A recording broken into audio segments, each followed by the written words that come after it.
Bismillahirrahmanirrahim. Assalamualaikum warahmatullahi wabarakatuh. Hari ini kita akan belajar tentang Al-Quran dan Hadis. Materi di bab pertama kita akan membahas tentang Al-Quran dan Hadis sebagai pedoman hidupku. Nah, tentu saja kita akan mempelajari tentang pengertian dari Al-Quran dan pengertian dari hadis. Nah, untuk mengawali pelajaran pada hari ini, sebelumnya kita akan membahas tentang pengertian Al-Quran dan hadis. Yang pertama yaitu tentang pengertian Al-Quran. Nah, Al-Quran tentu sudah sering kalian dengar, tapi mungkin ada di antara kalian yang masih bingung apa sih itu Al-Quran.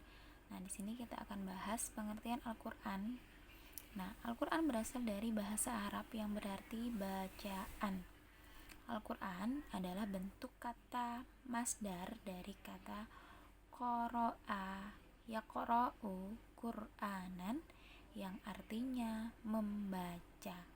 Adapun secara istilah, Al-Quran adalah kitab suci umat Islam yang berisi firman Allah yang diturunkan kepada Nabi Muhammad SAW dengan perantara malaikat Jibril untuk dibaca, dipahami, diamalkan sebagai petunjuk atau pedoman bagi umat manusia. Nah, di sini dari segi istilah kita dijelaskan tentang pengertian Al-Quran, bahwa Al-Quran itu adalah firman Allah. Jadi Al-Quran itu bukan buatan manusia. Al-Quran langsung diturunkan kepada Nabi Muhammad melalui perantara malaikat Jibril untuk dibaca, kemudian dipahami isinya, dan diamalkan sebagai petunjuk atau pedoman hidup bagi umat manusia.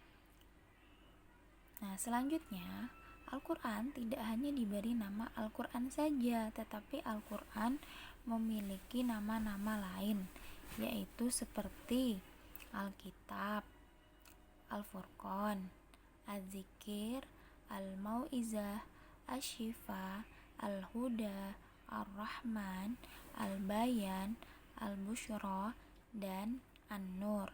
Nah, Alkitab tentu saja kitab. Al-Quran diberi nama kitab.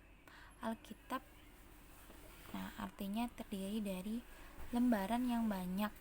Kalau kalian lihat Al-Quran itu terdiri dari beberapa lembaran yang sangat tebal yang terdiri dari juz 1 sampai juz 30. Makanya dinamakan Alkitab. Atau sering juga disebut sebagai kitabnya umat Islam.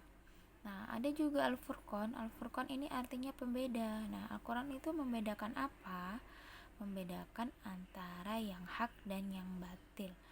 Kemudian ada Az-Zikri. Az-Zikri artinya pemberi peringatan kepada umat manusia bahwa dalam Al-Quran itu ada beberapa peringatan untuk umat manusia.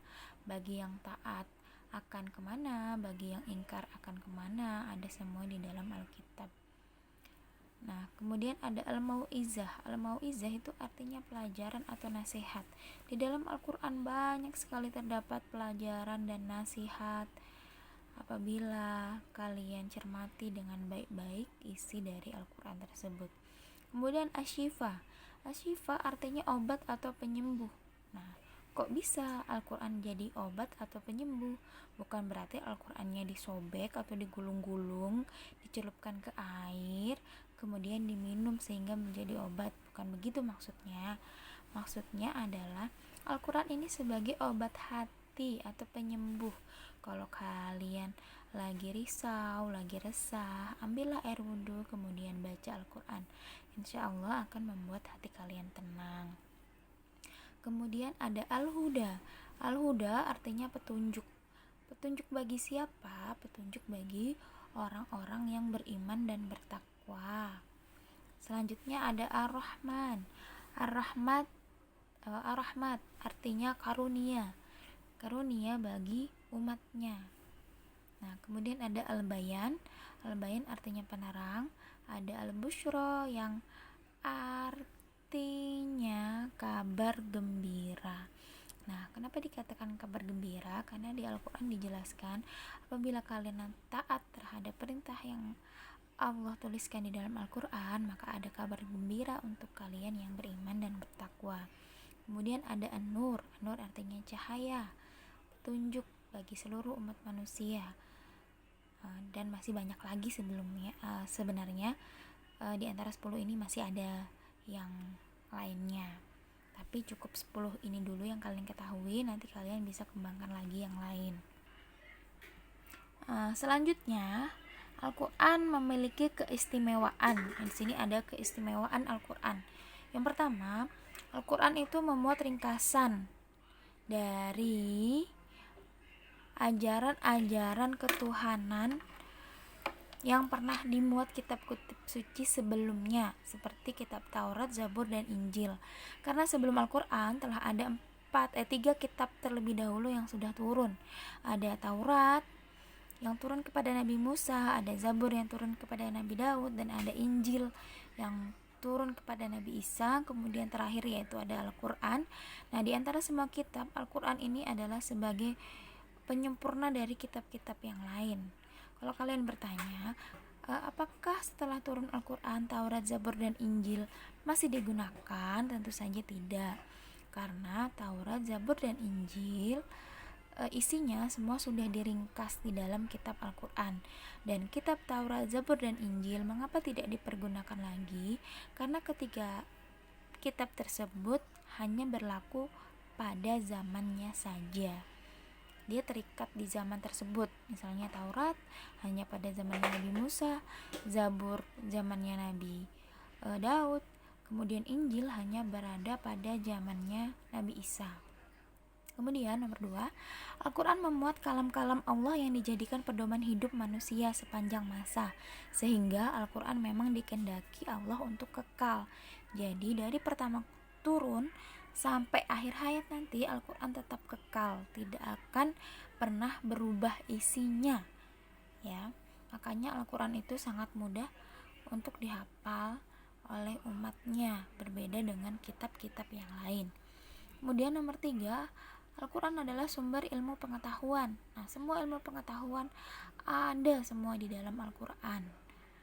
Kemudian yang keempat, Al-Quran diturunkan oleh Allah dengan gaya bahasa yang istimewa, mudah, dan tidak sukar bagi siapapun untuk memahaminya, dan tidak sukar pula mengamalkannya, asal disertai dengan keikhlasan dan hati dan kemauan yang kuat. Itulah 4 keistimewaan dari Al-Quran.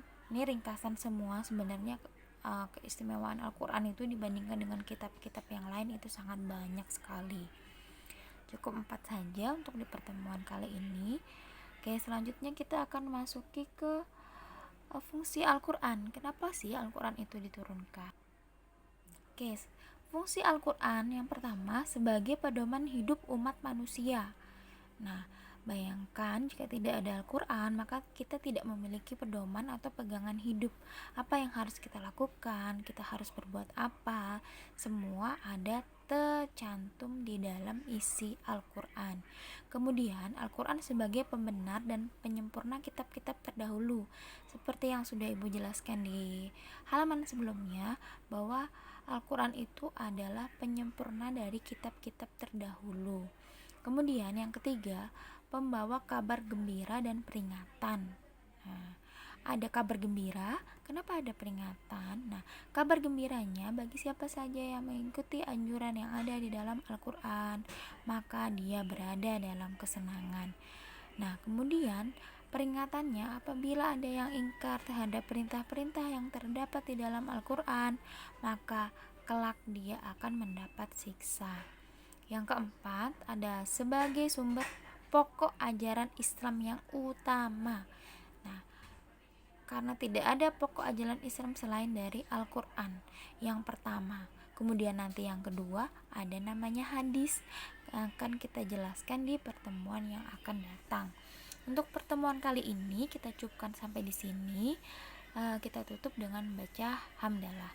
Alhamdulillahirabbil alamin. Sampai berjumpa lagi di pertemuan yang akan datang. Wallahu muwaffiq ila aqwamit thoriq. Wassalamualaikum warahmatullahi wabarakatuh.